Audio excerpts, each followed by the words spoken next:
প্রিয় শিক্ষার্থী, সবাইকে আমন্ত্রণ জানাচ্ছি আদর্শ মহাবিদ্যালয়ে আয়োজিত অনলাইন ক্লাসে। ক্লাসের শুরুতেই তোমাদেরকে দুইটি কথা আমি বলতে চাই। আমরা জানি যে সারা বিশ্ব কোভিড-19 আক্রান্ত। প্রায় 1 বছর হতে চলল, এখনও কিন্তু আমরা এ থেকে মুক্ত হতে পারিনি। সারা পৃথিবীতে লক্ষ লক্ষ মানুষ প্রতিদিন মরে যাচ্ছে, এর ঢেউ কিন্তু আমাদের দেশেও রয়েছে। সুতরাং আমাদেরকে কিছু কিছু সাবধানতা অবলম্বন করতেই হবে, না হলে আমাদের জীবনের অনেক বড় ক্ষতি হয়ে যেতে পারে। আমি জানি কাজটি একটু কঠিন, কেননা আমাদের প্রাত্যহিক জীবনে এই কাজগুলো করতে গেলে অনেকেরই অনীহা চলে আসে। তো কমপক্ষে আমি তোমাদেরকে অনুরোধ করব 2-3টি বিষয় তোমাদেরকে অবশ্যই খেয়াল রাখতে হবে। প্রথমত হচ্ছে, এই যে আমি এতক্ষণ মাস্ক পরেছিলাম, এই মাস্ক তোমাকে পরতে হবে। তো এই মাস্কটা তোমার বাড়িতে পরার দরকার নেই। তুমি যখন বাইরে যাবে, কোনো কাজে যাবে, তখন অবশ্যই তোমাকে মাস্ক পরিধান করতে হবে। আরেকটি হলো যে বাইরে যখন তুমি যাচ্ছ তখন তোমাকে ভিড় এড়িয়ে চলতে হবে। একটা বাজারে গিয়ে ঢুকলে প্রচুর মানুষের ভিড়, গা ঘেঁষাঘষি করে যাচ্ছে, এটা তোমার জীবনের জন্য, তোমার স্বাস্থ্যের জন্য হুমকি স্বরূপ। সুতরাং এটা করা যাবে না। তুমি এই ভিড়টা এড়িয়ে তোমাকে চলতে হবে। এছাড়া তুমি যখন বাহির থেকে নিজের বাড়িতে ফিরে এলে, প্রথমেই তোমার কাজ হবে সুন্দর করে সাবান দিয়ে হাতটা ধুয়ে ফেলা, কেননা এই ভাইরাসটা একমাত্র সাবানেই কাবু হয়ে যায়। সুতরাং বাড়ির বাহির থেকে বাসায় আসার সঙ্গে সঙ্গেই তোমাকে প্রথমেই সুন্দর করে সাবান দিয়ে হাতটা ধুতে হবে। যে কোনো সাবান, কাপড় কাচা সাবান হলে আরও বেশি ভালো হয়। তো এরপরে তুমি তোমার বাইরের ড্রেসটা তুমি খুলে একটা নির্দিষ্ট জায়গায় রাখবে। সেই ড্রেসগুলো কিন্তু অন্যান্য বাড়ির কাপড়ের সঙ্গে একসঙ্গে মেলাবে না, এটা তুমি আলাদা করে রাখবে।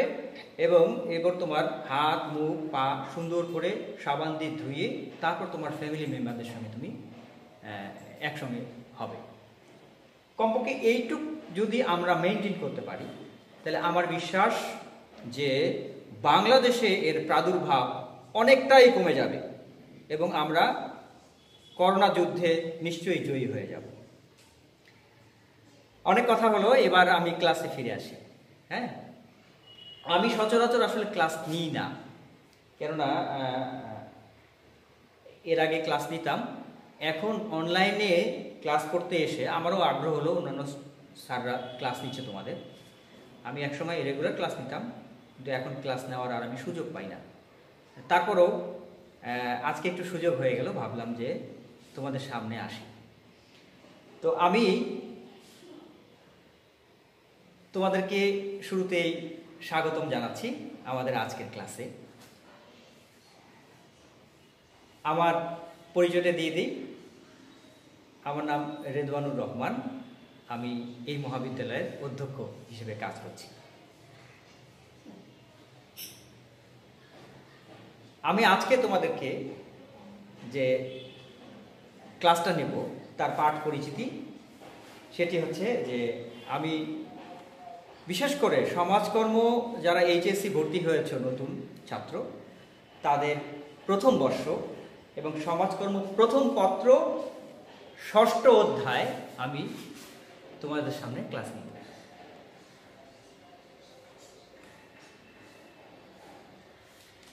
তো 6ষ্ঠ অধ্যায়ে কি রয়েছে? 6ষ্ঠ অধ্যায়ে রয়েছে সমাজকর্ম পদ্ধতি। দেখো যে এই বিষয়টি, এই সমাজকর্ম বিষয়টি প্রথমে ছাত্রীদের কাছে অজানায় রয়ে যায়, কেননা আমরা যে সিচুয়েশনটা আমরা ফিল করি যে স্কুল লেভেলে সমাজবিজ্ঞান আমরা পড়েছি, এবং তোমরা দেখবে যে তোমাদের আত্মীয় স্বজন, বন্ধু বান্ধব, বেশিরভাগ মানুষ জিজ্ঞেস করে সমাজবিজ্ঞান, তুমি যখন বলছো না সমাজকর্ম, তখন তাদের এর একটা সহায়ক কোশ্চিন থেকে যায় যে তাহলে সমাজ বিজ্ঞান আর সমাজকর্ম এই দুটো আবার কি জিনিস? আমরা তো শুনেছি সমাজ বিজ্ঞান। এখন দেখো যে সমাজকর্ম কি, এই বিষয়টা আসলে শুরুতেই তোমাদের একটু ভালো করে জানা দরকার। কেননা শুরুতেই যদি তুমি সমাজকর্মর বিষয়টা যদি না বুঝতে পারো, তাহলে বাকি যে অধ্যায়গুলো এগুলো কিন্তু তোমার ভালো করে বোধগম্য হবে না। শুধুমাত্র এই তাগিদ থেকে কিন্তু আজকে আমার ক্লাসে আসা। এইখানে আমরা বলছি যে দেখো লেখা আছে, সমাজকর্ম একটি সাহায্যকারী পেশা যা কতগুলো পদ্ধতির মাধ্যমে ব্যক্তি, দল বা সমষ্টির সমস্যা সমাধানে এমনভাবে সহায়তা করে যাতে তারা নিজেরাই নিজেদের সমস্যা সমাধানে সক্ষম হয়। আসলে সমাজকর্ম নামটা শোনার সঙ্গে সঙ্গে অনেকেই বলে সমাজের কর্ম, সমাজের নানান ধরনের ভালো কর্ম আছে। মজার বিষয়ে আমরা এমনকি অনার্সের যখন আমরা খাতা দেখি, জাতীয় বিশ্ববিদ্যালয়ের অনার্সের যখন খাতা দেখি, সমাজকর্মের সংজ্ঞা দিতে গিয়ে বা সমাজকর্ম কি এই কথাটা ব্যক্ত করতে গিয়ে অনেক ছাত্রছাত্রী কিন্তু বলে সমাজের ভালো কর্মই হচ্ছে সমাজকর্ম। আমরা সমাজে যেসব ভালো ভালো কাজ করি, কল্যাণমূলক কাজ করি, তাই হচ্ছে সমাজকর্ম। না, আসলে এরকম নয়। সমাজকর্মে সবাই তো ভালো কাজ করে, সমাজে সবাই ভালো কাজ করে, সব কি সমাজকর্ম? না, এভাবে ভাবলে হবে না। আমরা এইখানে দেখছি যে এখানে বলছে এটা একটা সাহায্যকারী পেশা। হ্যাঁ, এই পেশাটা সাহায্য করে কাকে? সমস্যাগ্রস্ত ব্যক্তিকে, সমস্যাগ্রস্ত মানুষকে, এবং তাদের ওই সমস্যার সমাধানে এমন করে সহায়তা করে যেন সমস্যাগ্রস্ত ব্যক্তি নিজেই তার সমস্যার সমাধান করতে পারে। তাহলে এমন নয় যে একজন ভিখারি আমার কাছে এলো, সে বলল যে বাবা আমার মেয়ের বিয়ে দিতে পারছি না, আমার পরিবারের এই সমস্যা, আমাকে কিছু সাহায্য করেন। আমি একটা বড় টাকার তোড়া তাকে দিয়ে দিলাম, তার সমস্যার সমাধান হয়ে গেল। না, এটা আসলে সমাজকর্ম নয়। সমাজকর্ম এমন একটা বিষয় যে সমস্যাগ্রস্ত ব্যক্তি যখন একজন সমাজকর্মীর কাছে আসে, তখন সমাজকর্মী তার জ্ঞান, অভিজ্ঞতা, দক্ষতা এবং বিজ্ঞানসম্মত উপায়ে কতগুলো পদ্ধতির মাধ্যমে ওই ব্যক্তিকে বোঝাতে মানে সক্ষম হয় যে তার সমস্যা কি। এখন ব্যক্তি যদি নিজেই প্রথমে নিজের সমস্যা বুঝতে না পারে, তাহলে সে নিজেই সমাধান করতে পারবে না। সুতরাং প্রথম কাজই হলো ব্যক্তিকে অনুধাবন করানো যে তার সমস্যাটা কি এবং কিভাবে সে সমাধান করতে পারে। অন্য কেউ এসে তার সমস্যার সমাধান করে দিতে পারবে না। ব্যক্তি নিজেকেই নিজের সমস্যা নিজেই সমাধান করতে হবে, তবেই সেটা সমাজকর্ম। আচ্ছা, আমরা দেখি এরপরে আর কি আছে। দেখো, আমি যে কথাগুলো বললাম এই কথাগুলোর প্রথমেই সমাজকর্ম বোঝাতে গিয়ে প্রথমেই বিষয়টা আসে যে সমস্যাগ্রস্ত ব্যক্তি, সমস্যাগ্রস্ত ব্যক্তি এবং সে কতগুলো সমস্যা নিয়ে আসে। কার কাছে আসে? সমাজকর্মীর কাছে আসে, এবং সমাজকর্মী তাকে সক্ষম করে তোলে তার সমস্যা সমাধানের জন্য। এইটাই হচ্ছে সমাজকর্ম। অনেকেই মানে তোমরা ভাবছো যে সাবজেক্টটি অনেক কঠিন। আরে কঠিন না তো, খুবই সহজ সাবজেক্ট। যদি তুমি একটু বুঝতে পারো, একটু মন দিয়ে বিষয়টা যদি অনুধাবন করতে পারো, দেখবে একেবারে খুবই সরল একটি বিষয়। হ্যাঁ, ভয় পাওয়ার কোনো কারণ নেই। এখন দেখো যে আমরা সমস্যা যদি বলি, সমস্যা একটু পজ করো তো। হ্যাঁ, আমি যে কথাগুলো বলছিলাম সেটি হচ্ছে যে মানুষ যখন সমস্যা পড়ে তখন তার সমাধানের জন্য উদ্গ্রীব হয়। এখন এই মানুষ, আমরা যদি বলি সমস্যাগ্রস্ত মানুষ বা আমরা সাধারণ মানুষরা সমাজে কি কিভাবে বা কোন কোন পর্যায়ে আমরা থাকি, সেটার একটা যদি দেখি, তোমরা দেখো যে এটা একজন ব্যক্তিকে দেখা যাচ্ছে, তোমরা সবাই চেনো তাকে। হ্যাঁ, বিখ্যাত শিল্পী রুনা লায়লা। দেখো এরপরে আরো দুটো ছবি আমরা দেখতে পাচ্ছি। এই টোটাল ছবি যদি আমরা তাকাই, দেখো এই মানুষটি এরা কিন্তু একা একা। এইখানে মানুষ একটা দলবদ্ধ হয়ে আছে। আর এইখানে দেখো, এইখানে ছবিতে দেখা যাচ্ছে একটি গ্রামের দৃশ্য, যেই গ্রামের ভিতর দিয়ে নদী বয়ে গেছে। হ্যাঁ, এখানে গাছ গাছালি, এখানে কিছু বাড়ি, ওখানে কিছু বাড়ি। এইখানে যে মানুষগুলো এসছে বিভিন্ন বাড়ি থেকে এসছে, এবং গ্রামে সবাই কিন্তু সবাইকে চেনে। অর্থাৎ এইটা একটা সমষ্টি, এটা একটা কমিউনিটি। হ্যাঁ, এটা একটা জনসমষ্টি, এটা একটা এলাকা, এটা একটা গ্রামের দৃশ্য দিয়ে। ঠিক শহরেও কিন্তু এরকম হয়। তুমি যে পাড়ায় থাকো দেখবে যে ওই পাড়ার সবাই সবাইকে চেনে মোটামুটি। নতুন কোনো আগন্তুক বা নতুন কোনো মানুষ ওখানে এলে তাকেও তোমরা অল্প দিনের মধ্যে চিনে ফেলো। অর্থাৎ কি দেখা যাচ্ছে, মানুষ সমাজে কিন্তু তিনভাবে বসবাস করে।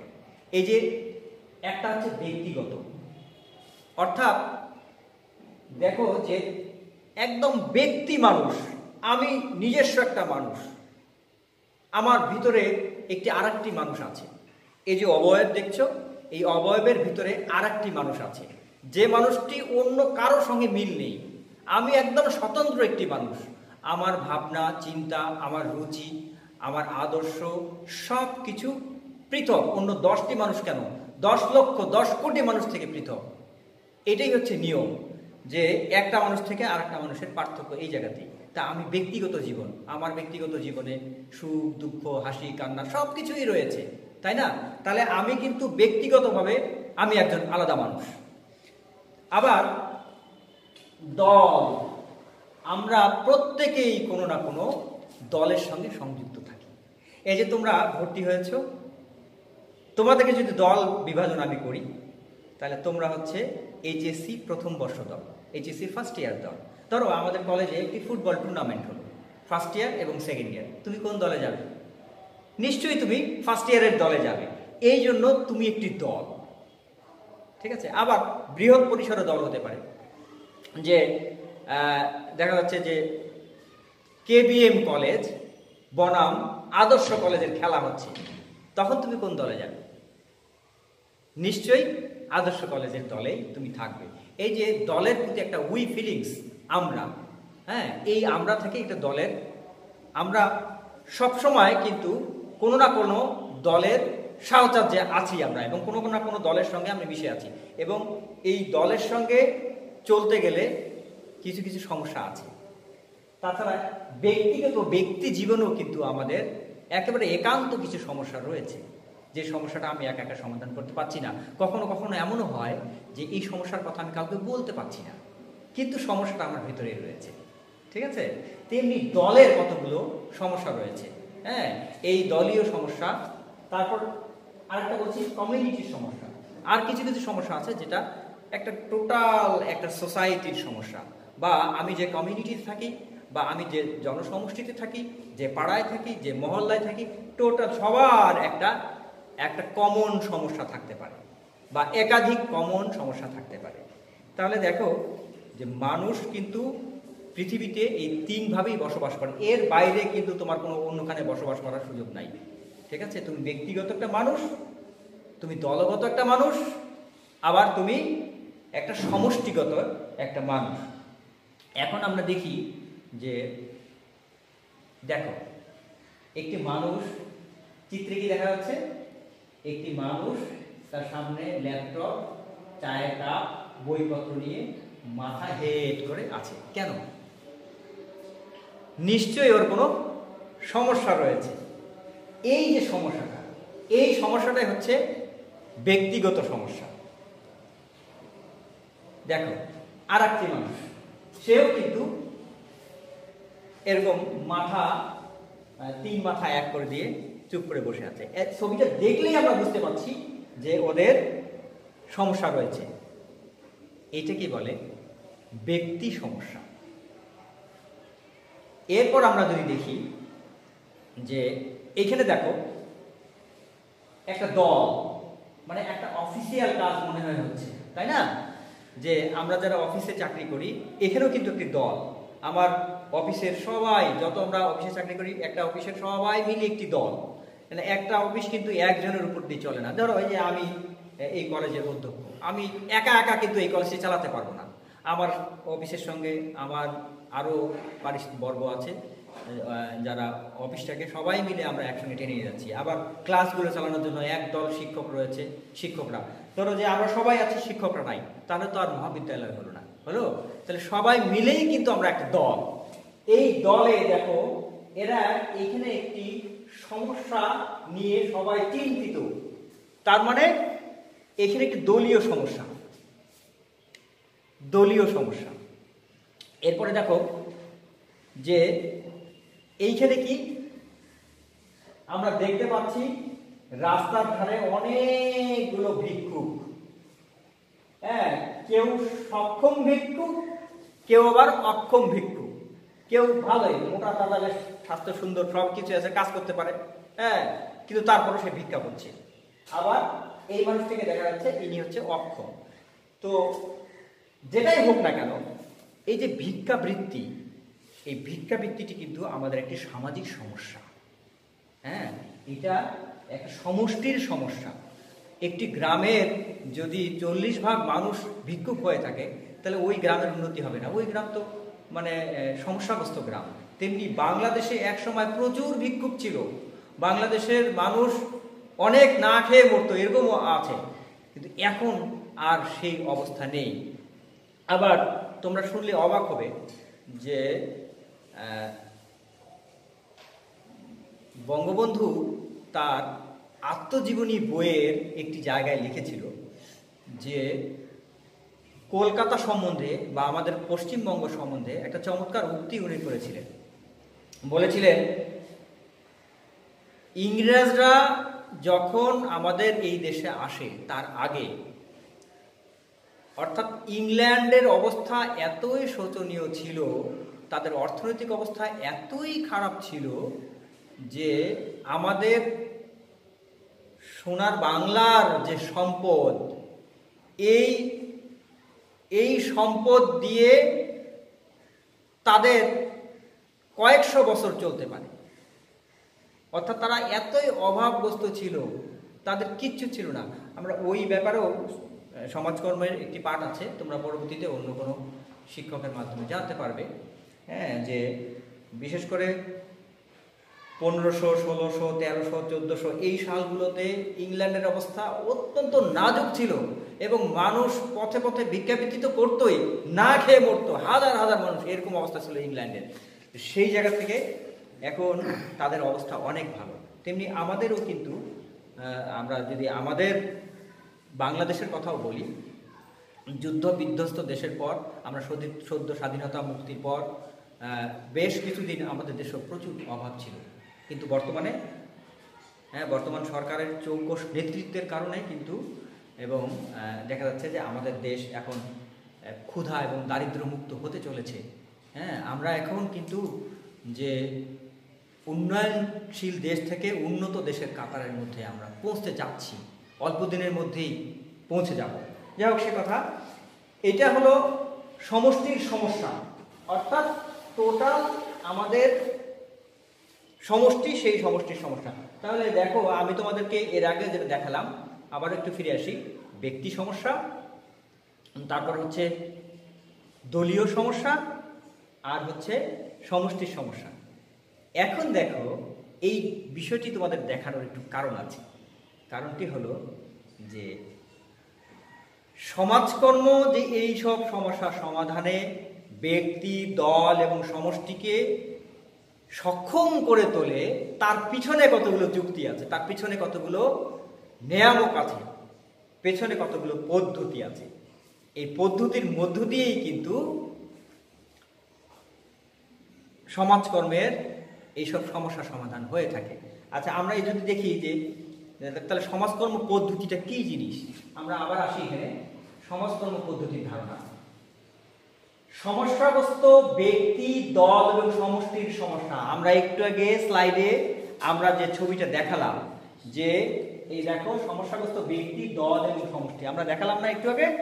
এটা যখন দেখালাম, এর সমস্যার সমাধান এবং তাদের উন্নয়নের জন্য সমাজকর্মীরা যে সকল সচেতন ও সুপরিকল্পিত উপায় অনুসরণ করে সমাজকর্ম বিষয়ক সুশৃঙ্খল জ্ঞান, উপলব্ধি ও নীতি বাস্তব ক্ষেত্রে সফলভাবে প্রয়োগ করে থাকে, তাকেই সমাজকর্ম পদ্ধতি বলে। তাহলে দেখো, আমি একটু আগে যে সমস্যাগুলো দেখালাম তোমাদের, যে 3 ধরনের সমস্যা, এই সমস্যাগুলো সমাধান এবং সমস্যাগ্রস্ত ব্যক্তির উন্নয়নের জন্য, হ্যাঁ, তাদের সার্বিক উন্নয়নের জন্য এই সমাজকর্মী কিন্তু প্রয়োজন আছে। সমাজকর্মী কি করে?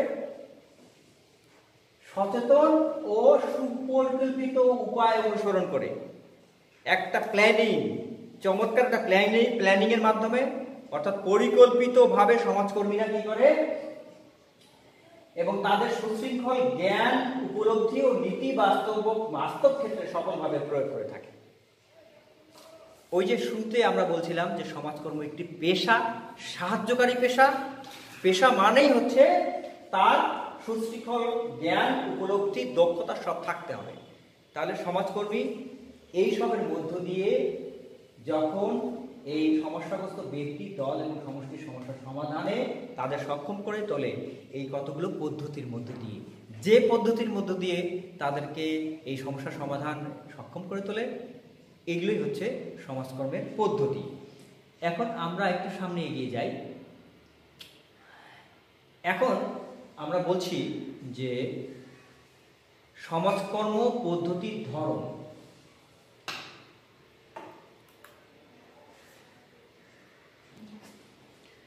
তাহলে আমরা যে কথাগুলো বলছিলাম সেটা হচ্ছে যে সমাজকর্ম পদ্ধতি সম্পর্কে। এখন আমরা দেখি যে সমাজকর্মের যে পদ্ধতির ধরন সেটা কেমন। প্রথমেই যদি আমরা বলি যে সমাজকর্ম পদ্ধতি 2 রকম, এটা হচ্ছে মৌলিক পদ্ধতি আর এটা হচ্ছে সহায়ক পদ্ধতি। এখন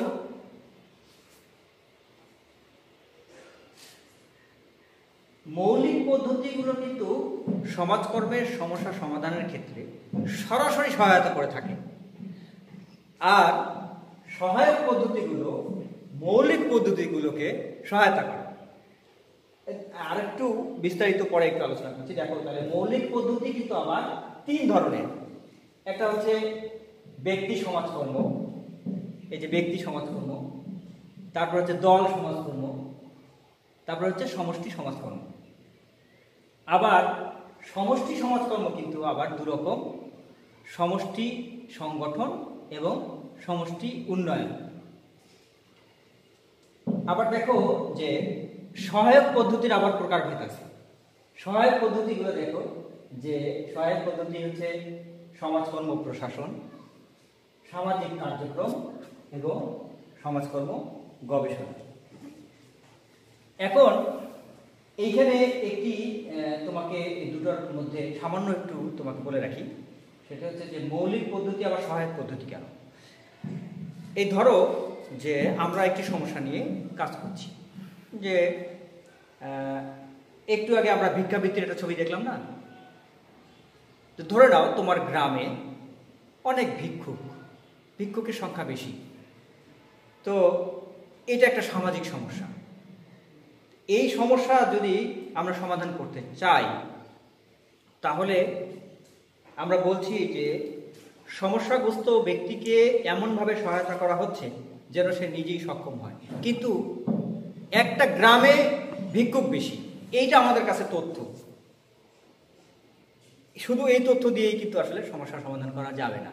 এই কারণে যে ওই গ্রামে আসলে কি পরিমাণ ভিক্ষুক রয়েছে, এই গ্রামে যদি 10,000 মানুষ থেকে থাকে, তাহলে ভিক্ষুকের সংখ্যা তার কত? 2,000, 3,000, নাকি 5,000, নাকি 6,000? এটা তোমাকে আইডেন্টিফিকেশন করতে হবে, এবং এইটা খুঁজতে গেলেই কিন্তু তোমাকে কি করতে হবে? একটা গবেষণা, একটা জরিপ করতে হবে। আর এই জরিপের কাজে হচ্ছে সহায়ক পদ্ধতি। সহায়ক পদ্ধতি দিয়ে তুমি এই গবেষণাটাকে জরিপ করবে, জরিপ করে যে তথ্যটি পেলে যে 10,000 মানুষের মধ্যে 6,500 মানুষ হচ্ছে ভিক্ষুক, এই তথ্যটি মৌলিক পদ্ধতিকে প্রদান করা হলো। এখন এই তথ্যের উপর ভিত্তি করেই কিন্তু মৌলিক পদ্ধতিগুলো ওই সমস্যা সমাধানের জন্য নানান ধরনের উপায় খুঁজে বের করবে। তার মানে মৌলিক পদ্ধতি সরাসরি কাজ করছে, আর সহায়ক পদ্ধতি মৌলিক পদ্ধতিগুলোকে সহায়তা করছে। আচ্ছা, আমরা আরেকটু বিশদ আলোচনা করব। দেখো যে ব্যক্তি সমাজকর্ম, আমরা দেখলাম যে মৌলিক পদ্ধতির যে কয়েকটি আবার আমরা দেখে নিই। এই দেখো, মৌলিক পদ্ধতি 3 ধরনের। মৌলিক পদ্ধতি হচ্ছে 3 রকমের। এই যে আমার কার্সারটা নিশ্চয়ই দেখতে পাচ্ছ, ব্যক্তি সমাজকর্ম, দল সমাজকর্ম, সমষ্টি সমাজকর্ম। এবার আমরা আবার পরের স্লাইডে চলে যাই। তাহলে ব্যক্তি সমাজকর্ম কাকে বলে? ব্যক্তি সমাজকর্ম আমরা এই স্লাইডের একটা পর্যায়ে দেখিয়েছিলাম কিছু ব্যক্তি হতাশাগ্রস্ত বা সমস্যাগ্রস্ত ছবি, তোমাদের নিশ্চয়ই মনে আছে। এটা হচ্ছে ব্যক্তিগত সমস্যা, ব্যক্তি সমস্যা। এই ব্যক্তি সমস্যা, এটা ব্যক্তি সমাজকর্ম পদ্ধতির মধ্য দিয়ে এই সমস্যার সমাধান করা সম্ভব। এখানে আছে যে এটি হচ্ছে একটি ব্যক্তি কেন্দ্রিক সমস্যার সমাধানে এটি এমন একটি পদ্ধতি যার মাধ্যমে সমস্যাগ্রস্ত ব্যক্তির সুপ্ত প্রতিভার বিকাশ সাধন করে তাকে এমনভাবে সাহায্য করা হয় যাতে নিজের সমস্যা সে নিজেই মোকাবেলা করতে পারে। আমি কি বললাম? কিছুক্ষণ আগে বললাম যে এইটা আসলে একজনের সমস্যা আর একজন সমস্যার সমাধান করে দিবে এমন নয়। এটি হচ্ছে ব্যক্তি নিজেই তার নিজের সমস্যাকে চিহ্নিত করতে পারবে এবং নিজেই তার নিজের সমস্যাকে সমাধান করতে পারে।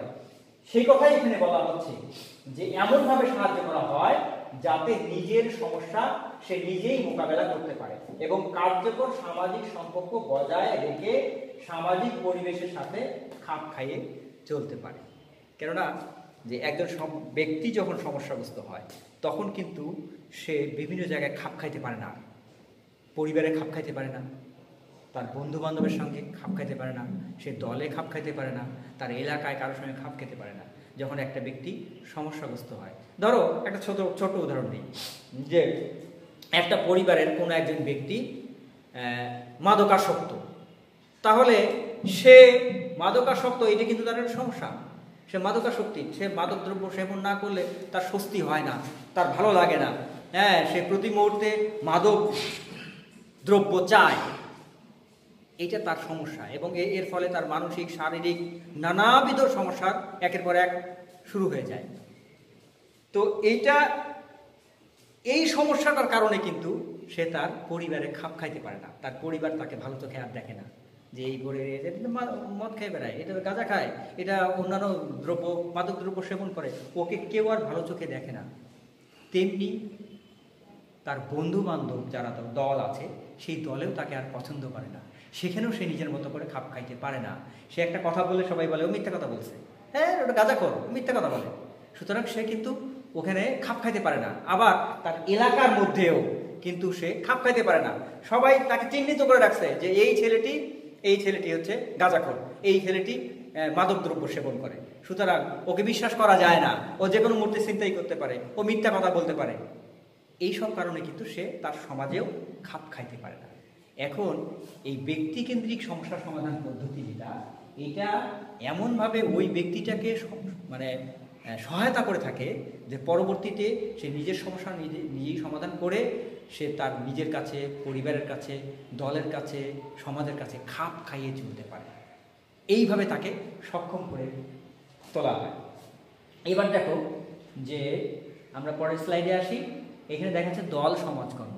আমরা ওই মনে আছে তোমাদের নিশ্চয়ই, আমরা ওই যে ব্যক্তির পরে আমরা কতগুলো দল দেখিয়েছিলাম, ফুটবল দল দেখিয়েছিলাম, হ্যাঁ, আবার একটা অফিসেও কিছু দল বেঁধে সবাই কাজ করছে দেখিয়েছিলাম, তোমাদের নিশ্চয়ই মনে আছে। তো সেখানে দলগত কিছু সমস্যা হয়ে যায়। দলের সমস্যা সমাধানের জন্য দেখো, দল সমাজকর্ম হচ্ছে দলীয় কার্যাবলীতে অংশগ্রহণে জনগণকে সাহায্য করার এমন এক প্রক্রিয়া যেখানে অংশগ্রহণের মাধ্যমে তারা নিজেদের বুদ্ধিমত্তা, আবেগ এবং দৈহিক বিকাশ সাধনের সাথে সাথে সমাজ কর্তৃক দলীয় লক্ষ্য অর্জনে সফল হয়। দেখো তাহলে এই যে বললাম ব্যক্তি সমস্যার পরে মানুষ দলগতভাবে এখানেও সমস্যার সম্মুখীন হতে পারে। এই সমস্যাও সমাধান করা হয়ে থাকে সমাজকর্ম পদ্ধতির মধ্য দিয়ে।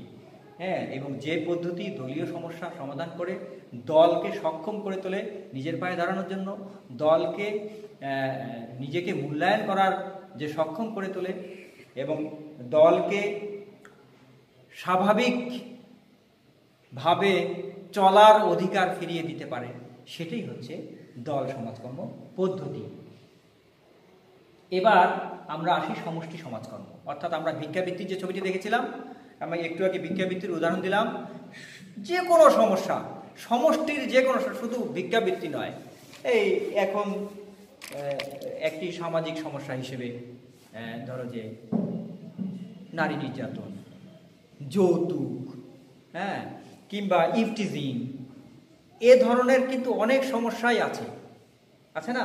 তো এগুলো হচ্ছে একটা সমষ্টির সমস্যা, একটা এলাকার মানুষের সমস্যা, সামাজিক সমস্যা। এই সমস্যাগুলো কি করতে হবে, যে দেখো জনসমষ্টির অনুভূতি, চাহিদা, সম্পদ, সামর্থ্য, সমস্যা প্রভৃতি পর্যালোচনা করে প্রয়োজনীয় নীতি, কৌশল ও প্রক্রিয়া অনুসরণের মাধ্যমে সমষ্টির উন্নয়নের জন্য সমাজকর্ম যে বিজ্ঞান ভিত্তিক প্রচেষ্টা চালায় তাই সমষ্টি সমাজকর্ম পদ্ধতি। অর্থাৎ এইখানে আগের কথাগুলো তো রয়েছে, এখানে নীতি, কৌশল, প্রক্রিয়া তো আছেই, এরপরে আরেকটা বলা হচ্ছে যে বিজ্ঞান ভিত্তিক প্রচেষ্টা। বিজ্ঞান ভিত্তিক প্রচেষ্টার ব্যাপার এখানে, কেননা বিজ্ঞান কিন্তু সবসময় আপডেটেড, অর্থাৎ নিত্য নতুন আবিষ্কার, নিত্য নতুন ভাবনা, এই নিয়েই কিন্তু বিজ্ঞান। এবং আজ থেকে 50 বছর আগের সামষ্টিক যে সমস্যা, বর্তমান সমস্যা কিন্তু তা নয়। বর্তমান যুগের সমস্যা নতুন নতুন ধরনের সমস্যা। এখন ধরো যে এই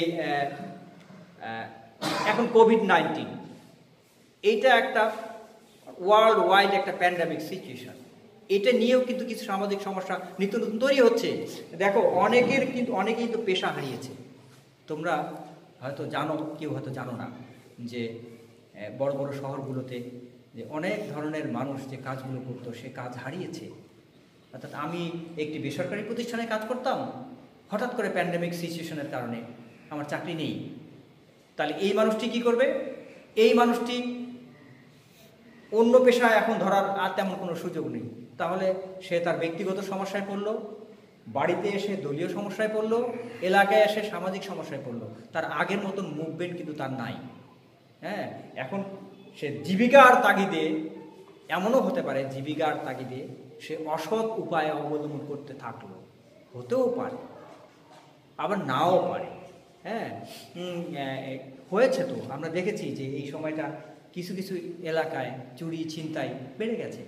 আবার তোমরা যদি শহরে যাও দেখবে অন্যান্য সময়ের তুলনায় এখন কিন্তু ইজি বাইক বা অটো, এটার পরিমাণ কিন্তু অনেক বেশি বেড়ে গেছে। কেন বেড়ে গেছে? আগে মানুষগুলো যে কাজটা করতো সেটা তার হারিয়েছে, সেই পেশা শেষ হয়ে গেছে। কি করবে? জীবিকার তাগিদে এখন সবচেয়ে সহজ পদ্ধতি একটা অটো চালানো। তাহলে এই যে সমষ্টির সমস্যা, এইটাতে বিজ্ঞান ভিত্তিক প্রচেষ্টা চালায় তাই সমষ্টি সমাজকর্ম। তাহলে আমরা সমাজকর্মের মৌলিক পদ্ধতিগুলো সম্বন্ধে এতক্ষণ জানলাম। এবার আমরা আসি যে সহায়ক পদ্ধতিগুলো কি। আমরা তখন বলেছিলাম যে সহায়ক পদ্ধতিগুলো মূলত কিন্তু মৌলিক পদ্ধতিগুলোকে সহায়তা করে। এখানে প্রথমে আছে সমাজকর্ম প্রশাসন। এটি পেশাদার সমাজকর্মের একটি সহায়ক পদ্ধতি। সমাজকর্মের মৌলিক পদ্ধতিগুলো বাস্তবায়নে, এটা কিন্তু মৌলিক পদ্ধতিগুলো যেন সুষ্ঠু বাস্তবায়ন করতে পারে সেজন্যই কিন্তু সহায়তা করে। নিয়োজিত এজেন্সি বা প্রতিষ্ঠানের কর্মসূচি সুষ্ঠুভাবে বাস্তবায়নের জন্য পরিচালিত ব্যবস্থা পদ্ধতিকে সমাজকর্ম প্রশাসন বলে। একদম খুব সাদামাটাভাবে যদি তোমাদেরকে বলি, ধরো যে একটি সমাজকর্ম প্রতিষ্ঠান রয়েছে, হ্যাঁ, আচ্ছা, আমাদের আমাদের বাংলাদেশে তো সমাজসেবা কার্যালয় আছে না, সমাজসেবা অধিদপ্তরের, এখানে কিন্তু নানান ধরনের কাজ হয়। তো এটা একটা প্রতিষ্ঠান। এখন যে কোনো প্রতিষ্ঠানে, বা আমার কলেজের কথাই যদি বলি, আমার কলেজ আছে, সব কিছু আছে, কিন্তু প্রশাসন নাই, কলেজটি কি সুষ্ঠুভাবে চলবে? চলবে না। যে যখন আসছে যাচ্ছে, ক্লাস নিচ্ছে কি নিচ্ছে না, ছাত্রছাত্রীরা আসছে কি আসছে না, কয়েকটা ঘর, খেলার মাঠ, যাচ্ছে তাই হয়ে যাচ্ছে। কেন? যদি প্রশাসন না থাকে। একটি সুষ্ঠু প্রশাসন আছে বলেই এই সার্ভিসগুলো সুষ্ঠুভাবে দেওয়া সম্ভব। তেমনি সমাজকর্ম এই পদ্ধতিগুলো বাস্তবায়নের ক্ষেত্রে, অথবা আমি যদি বলি যে মানুষের সার্বিক উন্নয়নের জন্য বা মানুষের সমস্যা সমাধানের জন্য একটা প্রতিষ্ঠান দরকার, একটা এজেন্সি দরকার। আর এই এজেন্সি বা প্রতিষ্ঠান থাকলে অবশ্যই অবশ্যই তার একটি প্রশাসন দরকার। প্রশাসন না হলে কোনো কাজই হবে না। এই জন্য এই প্রশাসন ব্যবস্থা সমাজকর্ম পদ্ধতিগুলো যেন বাস্তবায়ন করতে পারে, সেই জন্য প্রশাসন সহায়তা করছে। আচ্ছা, এরপরেরটা আমরা দেখি সামাজিক কার্যক্রম। এটা আবার কি? দেখো যে সামাজিক কার্যক্রম পরিকল্পিত ও কার্যক্রম সুপরিকল্পিত ও সুসংগঠিত উপায়ে সামাজিক পরিবর্তনের প্রক্রিয়া হিসেবে কাজ করে থাকে। সমাজে প্রচলিত যেসব কুসংস্কার, কুপ্রথা এবং অবাঞ্ছিত অবস্থা রয়েছে তা দূর করে একটি কাঙ্ক্ষিত ও বাঞ্ছিত সমাজ বিনির্মাণের লক্ষ্যে পরিচালিত যৌথ প্রচেষ্টাই হলো সামাজিক কার্যক্রম। এখন দেখো যে সমাজে কিন্তু অনেক ধরনের অনাচার, দুর্নীতি, কুসংস্কার লেগেই আছে। এই সমস্যাগুলো কিন্তু সমাধানের জন্য সামাজিক কার্যক্রম সমাজকর্মর মৌলিক পদ্ধতিগুলোকে সরাসরি সহায়তা করে থাকে। এখন ধরো যে একটা সোশ্যাল মুভমেন্টের প্রয়োজন, হ্যাঁ, দুর্নীতির বিরুদ্ধে প্রতিরোধ গড়ে তোলার দরকার। যারা দুর্নীতি করছে, যারা দুর্নীতির শিকার হচ্ছে, তাদেরকে না হয় সমাজকর্মের মৌলিক পদ্ধতিগুলো বিভিন্নভাবে সহায়তা করে, মানে তাকে উদ্বুদ্ধ করলো যে না, দুর্নীতি করা যাবে না, হ্যাঁ, কিংবা যারা দুর্নীতির শিকার তাদেরকে হয়তো বিভিন্নভাবে সহায়তা করে বোঝাতে সক্ষম হলো যে না, আমরা দুর্নীতির আশপাশ দিয়ে হাঁটবো না। কিন্তু এটা তো একটা এলাকার কথা চলে গেল। গোটা সমাজ থেকে দুর্নীতি তুলে দিতে গেলে তখনই প্রয়োজন হয় সামাজিক কার্যক্রম, অর্থাৎ সমাজের সর্বস্তরের মানুষের অংশগ্রহণের একটা ব্যাপার। তো সমাজের সর্বস্তরের মানুষের বা এই জনগণের যে অংশগ্রহণ সমাজকর্ম পদ্ধতির সঙ্গে, এই যে উভয়ের একটা প্রচেষ্টা, যৌথ প্রচেষ্টা, এটাই হলো সামাজিক কার্যক্রম। এখন আরেকটা বাকি রয়েছে সমাজকর্ম গবেষণা। এই গবেষণার কথাটা আমি আগেই একটু বলেছি তোমাদেরকে, যে আসলে যে কোনো একটা সমস্যা সমাধান করতে গেলে মৌলিক পদ্ধতিগুলোর কতগুলো ডেটা প্রয়োজন হয়, হ্যাঁ, তথ্যের প্রয়োজন হয়। সেই তথ্যগুলো সাপ্লাই দেয় এই কিন্তু সমাজকর্ম গবেষণার মধ্য দিয়েই কিন্তু আমরা কতগুলো তথ্য পাই, সেই তথ্যগুলো বিশ্লেষণের মাধ্যম দিয়েই কিন্তু মৌলিক পদ্ধতিগুলো সমস্যাগ্রস্ত ব্যক্তি বা দল বা সমষ্টিকে সহায়তা করে থাকে। এখানে সেই কথাই বলা হচ্ছে যে সমাজকর্ম গবেষণা হলো সমাজকর্ম সংশ্লিষ্ট কোনো সমস্যার উপর পরিচালিত একটি বিজ্ঞান ভিত্তিক অনুসন্ধান করেই যে তথ্যগুলো পায় সেটাই হচ্ছে সমাজকর্ম গবেষণা, যা সমাজকর্ম বিষয় সংশ্লিষ্ট জ্ঞান সম্প্রসারণে প্রয়োজনীয় তথ্য সরবরাহ করে থাকে। আমি এই কথাগুলো আগেই বলেছি। এখন আমরা প্রায় ক্লাসের শেষ পর্যায়ে চলে এসেছি। তো আমি জানি না এই ক্লাসটি তোমাদের কেমন লাগলো, তবে আমি তোমাদেরকে একটু অনুরোধ করব যে আমরা প্রতিনিয়ত যে ক্লাসগুলো ছাড়ছি, এই ক্লাসগুলো তোমরা দেখবে। আমার বিশ্বাস তোমরা অনেক অনেক অনেক অনেক বেশি উপকৃত হবে। হ্যাঁ, এবং এই যেহেতু আমরা সরাসরি ক্লাসরুমে এসে ক্লাস নিতে পারছি না, আমরা এই পদ্ধতির মধ্য দিয়ে তোমাদের ক্লাস নেওয়ার চেষ্টা করছি। তোমাদের যদি এখানে অংশগ্রহণ না থাকে তাহলে আমি এই ভার্চুয়াল জগতে একাই বক বক বক বক করলাম, কোনো লাভ হবে না। আর এটা ভাবার কোনো কারণ নেই। তোমরা হয়তো অনেকেই ভাবছো যে এর আগের ব্যাচটাকে অটো প্রমোশন দিয়ে দিছে, তোমাদের কিন্তু সেই সুযোগ নেই। আর অটো প্রমোশন পাওয়ার মধ্যে কোনো আনন্দও নেই। আমি খেলা জিতবো, খেলেই জিতবো, খেলেই জয়ী হব। তো সুতরাং খেলতে গেলে তোমাদের এই ক্লাসে আসতে হবে, ক্লাস দেখতে হবে, এবং ব্যক্তিগতভাবে তোমরা বাড়িতে পড়াশোনা করতে হবে, এই সময়টাকে কাজে লাগাতে হবে। না হলে কিন্তু পরে তোমাদেরকে অনেক বেশি পস্তাতে হবে। তো আমি আর তেমন কিছু বলবো না। সবাই তোমরা ভালো থেকো, সুন্দর থাকো, সুস্থ থাকো। হ্যাঁ, সবাইকে ধন্যবাদ জানিয়ে আজকের মতো এখানেই শেষ করছি। সবাইকে ধন্যবাদ।